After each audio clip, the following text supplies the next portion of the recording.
All right, so we were reading the theoretical interlude, and we got through a little bit, but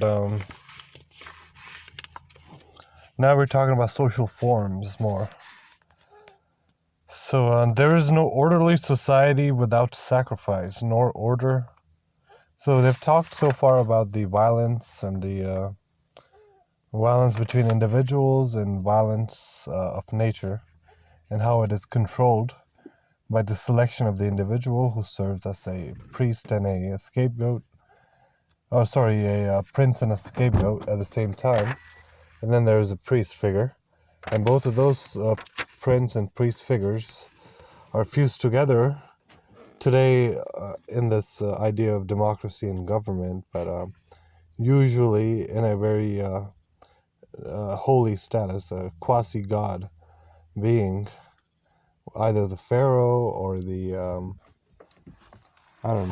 pharaoh or the king or whatever it is at the time.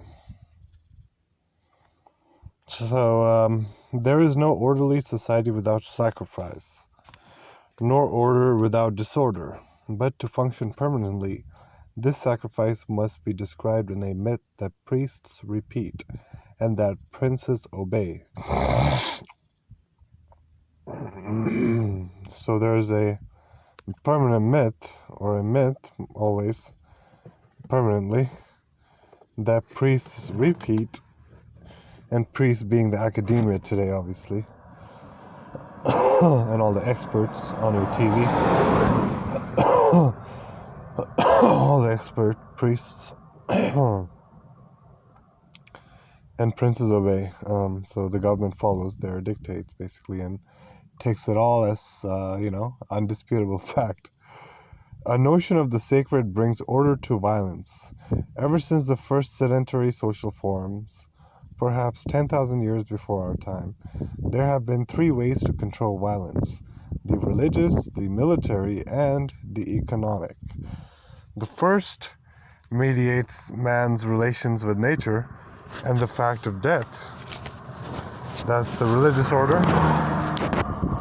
The second, the relationships between social forms, so military, controlling different groups of sheep, so to speak, like the sheepdogs, basically, to control and direct the different groups of sheeps to different pastures at different times. So that's the military order. We've already talked about the religious order. And then there's the economic order, which manages relationships within each social form. So our interpersonal relationships, our lifestyle, our day-to-day living is all influenced by the economic system. So these are the three forms, and these are the three orders of controlling violence. These three ways of controlling violence define an order corresponding to a certain type of social form or social structure. These orders, which can also be called orders of the sacred, of force, and of money, succeed each other, feeding on the one that precedes it. So that's very interesting. That first is the priest class that comes in, just like the idea of the Hindu caste system. There's the god, which is the elite, or the entire world, actually, Brahmand. Brahmand actually means the entire existence. There's many different meanings of the word Brahman, but that's how I like to see it right now. The Brahman, and from the head of the Brahman, meaning the controller of the whole artificial system that we see, is the Brahmin class, the priest class. And so they come first, and then they have their dogs, just like Animal Farm. The pigs are the priest class, and then the dogs are the battle dogs, the attack dogs are the force, the order of the military, to scare the people and keep them under their thumb. And then obviously comes the third caste. So the second caste is the Kshatriya caste, or the warrior caste. Then we have the third class, which is which is said to be in Hindu sayings. It's said to be the third class is the trades class or the business class, and unfortunately, in today's time, they seem to have the most obvious power in control over society. So it's the third order, or the order of the money, the banksters, the banking class. That is the third. So that's the Vaishya class, the wealth, the traders of wealth, the movers and shakers who move wealth around to different countries at different times in order to control the geopolitical global situation. So that's the three orders: the sacred, the force, and the money, the three Hindu classes. And then obviously there's the fourth caste, which is the the Brahmins are the head of the god Brahman, and then there is the arms on the chest, which is the warrior class, the Kshatriyas, and then the third class, third class in a very philosophical sense, although much admired in today's world. But the third class of people are the Vaishyas, or the business class, the order of the money. And then the fourth class is the Shudra, which is, the dregs of society, the common person, the everyday man, the poor class, And the I don't know, the food, I guess, for the priest class. That's how they feed off. That's how they create this artificial system. It's a pyramid structure where the top, the all-seeing eye of Lucifer, is sucking all the misery and the tax, basically, out of the rest of the people down below on the ground, and projecting it out towards Lucifer in the other realm, just like in Las Vegas Pyramid. But that was interesting. And then there's obviously the people who don't, who are excommunicated from the whole artificial society system. So the shitstem, the people who don't fit in and who are abused and, disrespected in this system, are the untouchables, the fifth class, which is not even in the scriptures, but it's just how the world has degraded at this point. So yeah, then there's the untouchable class, and that's the fifth class. But usually there's only four classes, because the feet is basically the Shudra, or the worker class, the commoner class, So that was an interesting little sidetrack, but let's get back to the book. From time to time, one or another is predominant, without excluding the others. This evolution from one order to the next does not occur in clearly delineated or separated stages. Multiple forms of the order of the sacred continue to be present in the order of force, and these two orders are themselves submerged in the order of money, which shapes the world we live in today. Wow, that was a pretty long sentence. And I was thinking about something else, so let me do that again.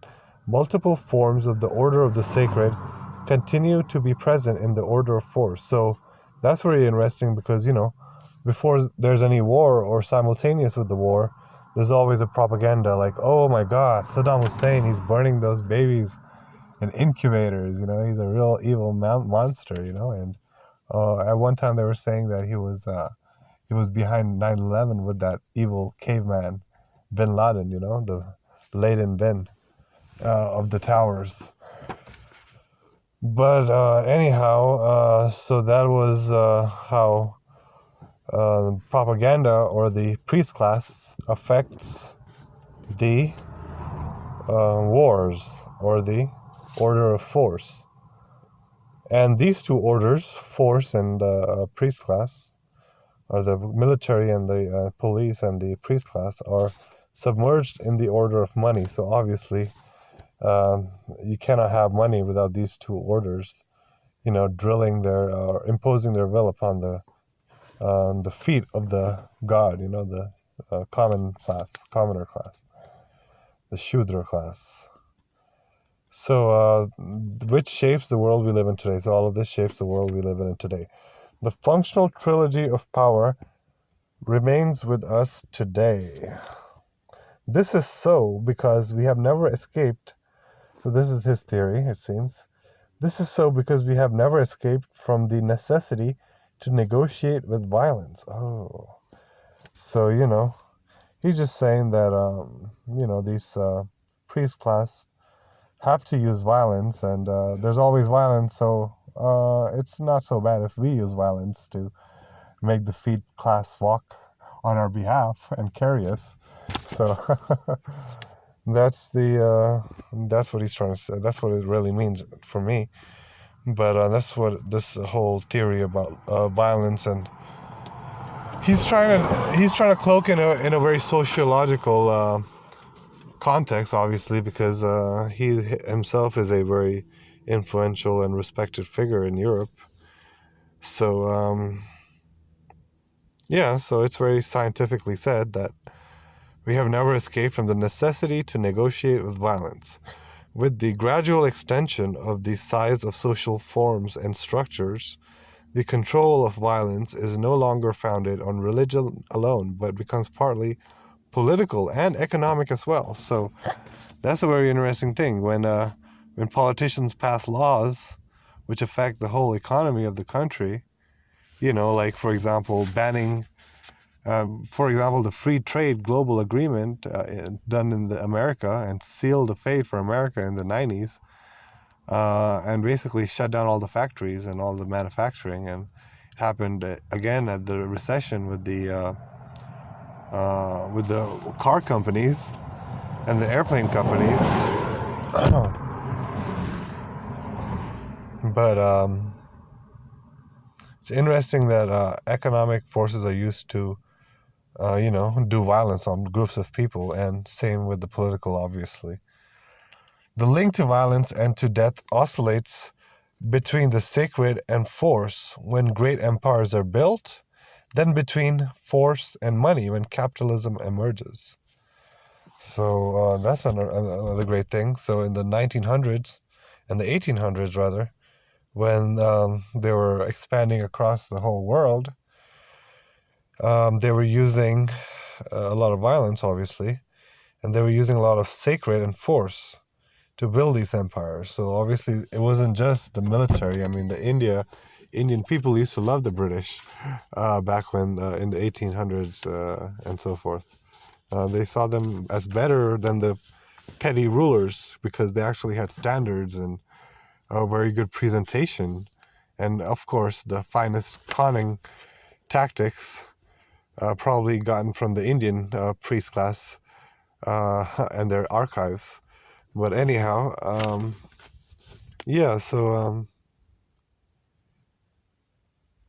political and economic violence and the link to violence and to death oscillates between the sacred and force when great empires are built, like I said. So there's always a sacred, the churches and how they spread across the globe, along with the missionaries, along with the conquistadors, the conquerors, the soldiers, and so forth. They came together, so that's because they were building empires at that time. And now, and then when capitalism came up, then it was force and money. All the insane wars and the economic pushing and pulling that was going on, all the economic forces in the last century. All the that's where advertising and all the mind control. I mean, it was the order of the money through advertising. That's pretty much doing a lot of work of the priest class, maybe being backed up by the priest class, but it's all intertwined is what I'm trying to show you, and what he's trying to say, in my opinion. The link to violence and death oscillates, yeah, and between force and money when capitalism, okay? And then he goes on, 10,000 years ago, people lived in small, scattered groups. Myths organized, so this is a natural system he's talking about. How people used to live in tribes. Myths organize a social order. So he calls them myths, and all this science is, of course, fact. But the myths were just a artistic, right-brained way of explaining creation. And it actually holds more true because it was made for the common person and for the benefit of the common person, not by the priest class in order to squeeze the common person. So those myths organized the social order, which was centered on a single scapegoat. So that's interesting. I mean, scapegoat, he says, because the leader obviously has the not just the authority, but also the responsibility for everything that happens, or the accountability for everything that happens in the group. So that's what he means by the single scapegoat. So back then, there was a single leader in that small group. That individual was at first a real flesh and blood human being, elevated above the others and endowed with special powers of intervention and authority. The chief, for example, is the priest. He restrains violence within the group by the position he assigns to each person: man, woman, child, in relation to the sacred. And that's where I get the idea of the sacred, and how everything in our world is explained by the sacred, or by nature, which is what these tribe people used to talk about. And they used to say how the sun is like the man, because the man is a very individualistic creature, very independent creature, and a very powerful creature. And a woman, she's a very all-powerful creature too, but her effects are more on the mental level, not so much intellectual, but more on the mental and emotional levels, which is what the mind is all about.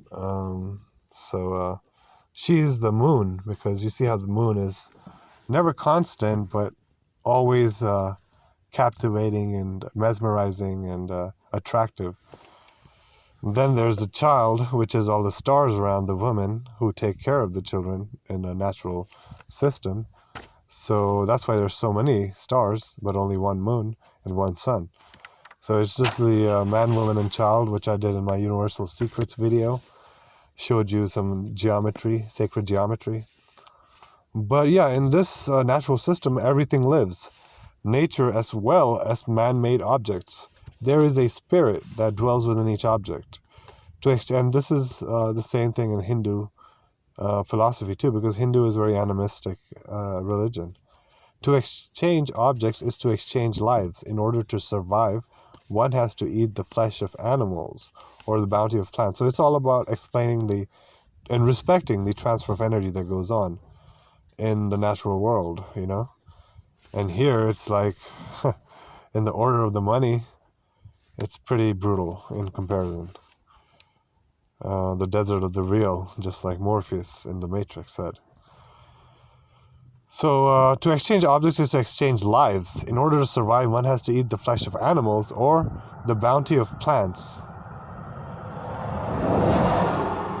Finding nourishment in the energy of others was, in the first order, a kind of cannibalism. In the order of the sacred, one lives by consuming lives, or, what is the same thing, by the acquisition of objects. Okay, so objects and lives are interchangeable in the old system. There is nothing, birth, death, art, private life, that is not integrated in this worldview. So everything is very holistic, and it makes everything make sense. That's the beautiful part of it. Because it analyzes the overall principles occurring in nature, these myths that he's talking about, of the monkey, the closer to monkey level of human beings, so to speak, the tribal peoples. So just like I show you in Ayurveda, you can have some kind of idea about anything out in the world if you just look at the principles of Ayurveda and the qualities of that object. Those few qualities, like hot or cold or wet or dry. You just analyze those 10 qualities and you can basically figure out what that thing is all about. There are exceptions to those rules, but generally speaking, you are pretty much equipped with the tools to analyze the world with these myths. But with science, oh no, you gotta depend on the priest class. You gotta be interdependent on the body. You're just a feet. How can you function without the head? You're just a feet. So yeah, obviously you need the head to tell you what's what. So That's the original sin that we fell into, because of our vices. But maybe some other time, huh? So now, then he talks about what happened 4,000 years ago, around the time of the Mahabharat war.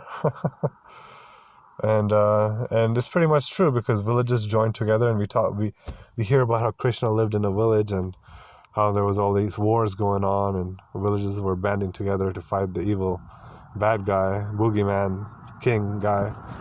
But yeah, I think that's enough. 20 minutes already. It was supposed to be 12 minutes, but it's already 20. So I think I'm gonna leave it at this. All right. So Millennium by Jacques Attali. We left off at page 20, 20, 22. All right, 22.